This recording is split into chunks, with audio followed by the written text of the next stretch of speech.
10th day of the series 30 days challenge, and today's question is, can I create any creative story? My answer is yes, I can create. Well, once upon a time in a village there was a curious rabbit named Rosie.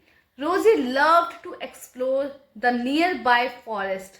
One day she was going somewhere and suddenly, out of nowhere, she stumbled upon a hidden path leading her to a magical garden.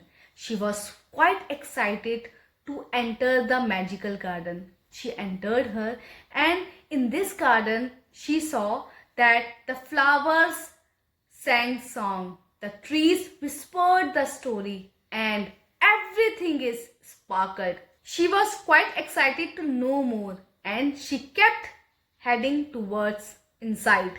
Rosie danced with the butterfly, flowers and trees and made some animals friends. That time Rosie was over the moon. She was quite excited. Ultimately, Rosie was not only found a magic garden, she is also found being kind, having friends and enjoying moment with the wonder nature.